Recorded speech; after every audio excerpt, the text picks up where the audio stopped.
Ito yung bagong EX40 auxiliary light ng Excel Labs. Ito yung itsura ng driving light at auxiliary light na pinagsama. Ang body nito ay made of aluminum alloy at merong bigat na 651 grams bawat isa.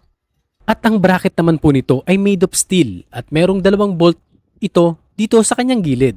Ito yung magpipix dito sa ating bracket para hindi ito madaling gumalaw after positioning. At dito naman sa 4 na ilaw nito, yung bandang taas, yung kanyang driving light at yung bandang baba naman, yung kanyang auxiliary light. Tig-2 bulb po ito.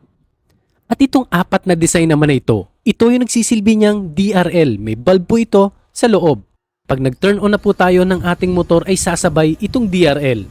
Always on po ang ilaw na ito. At ito po ay may sukat na 90 by 52 mm. Ito ay may kasama na wiring harness. Complete set na po ito. Itatap na lang po ito sa battery, positive at negative. At saka sa ACC. At pwede rin sa passing. May additional option kasi ito na isang wire para ilagay sa horn or sa passing light ng ating mga motor. Ipapakita ko naman yung 3 basic function ng ilaw na ito. Unahin natin itong yellow light. Isunod naman natin itong spotlight. And then, pwedeng pagsamahin yung spotlight sa driving light na yellow light nito. And after ng basic function nito ay meron pa itong flashing or strobe function. Meron itong 4 na modes na pwede mong pagpilian. Una ay yung flashing function ng white light. Next, yung alternate na spotlight at driving light. At ang pangatlo naman ito ay yung flashing na driving light na yellow. At ang pang-4 ay yung strobe function nitong spotlight. Bago tayo gumawa ng road test, i-check muna natin kung ano yung wattage ng ilaw na ito. Para dito sa kanyang yellow light, ito ay merong wattage na nasa 80 watts para sa 2 ilaw nito. At dito naman sa kanyang spotlight, ito ay merong wattage na nasa 80 watts para sa 2 ilaw nito. At dito naman sa kanyang combination light, yung combination ng white at yellow, meron itong wattage na nasa 76 watts para sa 2 ilaw nito. Dito naman tayo sa actual lumens or lux ng ilaw na ito. Ito yung tunay na batayan kung gaano kalakas ang ilaw. At base po dito sa ating lux meter reading, ito ay merong lux na nasa 5,000 lux para sa 2 ilaw nito. Yan po ay sa loob ng 2 meters na layo ng ating sensor sa ilaw. At para dito naman sa ating spotlight, ito ay merong lux na nasa 9,600 lux. Yan po ay sa loob ng 2 meters na layo ng ating sensor sa ilaw. At para dito naman sa kanyang combination light, yung combination ng white at yellow, ito ay merong lux na nasa 4,800 lux. Bumababa talaga habang lumalayo ang ilaw. Yan po ay sa loob ng 2 meters na layo ng ating sensor sa ilaw. Alam nyo naman na habang lumalayo, yung ating ilaw sa ating sensor ay nababawasan yung liwanag na binabato nito. Yung kaninang nasa 2 meters ang layo, sa loob ng 5 meters na layo ay ito na lang yung mga naging reading ng ating mga ilaw. Lahat po ng ilaw ay humihina habang lumalayo ang mga ito at wala pong exemption para dito. And shoutout po pala kay Moto Habits. Maraming salamat po sa panonood.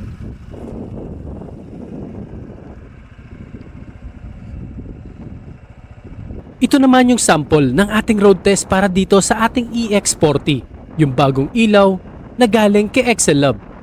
Makikita nyo rito na napakalapad ng white light or spotlight nito. And to consider na 2 LED lang yung spotlight na ginagamit nitong EX40, pero kaya niyang paliwanagin yung harapan or yung buong paligid na dinadaanan mo.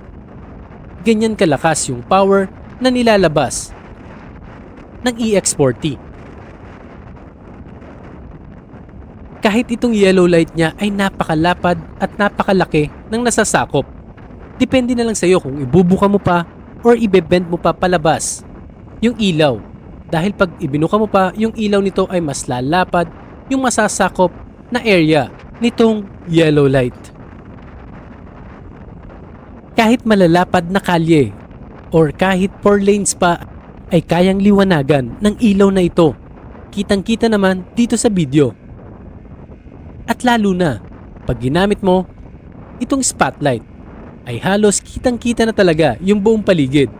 At pag ginamit mo naman itong mixed light, ito yung nagsisilbing all-weather ng ating ilaw. Best ito sa foggy weather or kaya ay sa mauulan na panahon. Malawak at malaki yung nasasakop. Kitang-kita nyo naman yung diferensya lalo na kapag walang ilaw at merong ilaw na ginagamit. Mas magiging safe yung biyahe natin, lalo na pag inaabot ka ng dilim. Maging responsable nga lang sa paggamit nitong spotlight. Dahil buong paligid ang naliliwanagan nito. Ibig sabihin, halos lahat ay masisilaw mo kapag itong ilaw na to ang iyong ginagamit. Kaya best lang ito sa mga madidilim or sobrang dilim na lugar, yung wala masyadong nadaan at kawawa naman po yung inyong mga makakasalubong. Ito pa yung ibang example ng ilaw natin, lalo na kapag may mga kasalubong. Kitang-kita nyo naman na angat yung ating ilaw.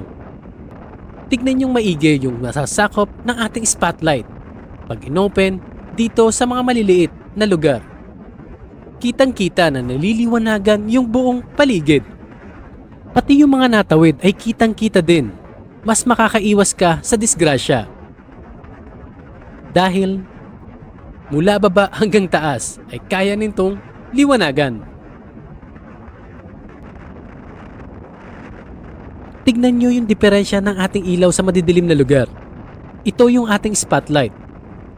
At ito naman yung ating combination light. Napakaliwanag at ang laki ng nasasakop. Pero pag pinatay mo ito dito sa madilim na lugar ay halos wala ka nang makita sa may bandang unahan ng kalsada. Kaya sinasabi ko sa inyo kanina na buksan ang ating mga spotlight kapag wala na halos kasalubong. At sa mga madidilim na lugar lamang ito gagamitin. Pero yung ating mga driving light ay okay namang gamitin kahit may mga kasalubong. Medyo itungo mo na lang ng konti yung buga ng ilaw para hindi masyadong nakakasilaw para sa iba.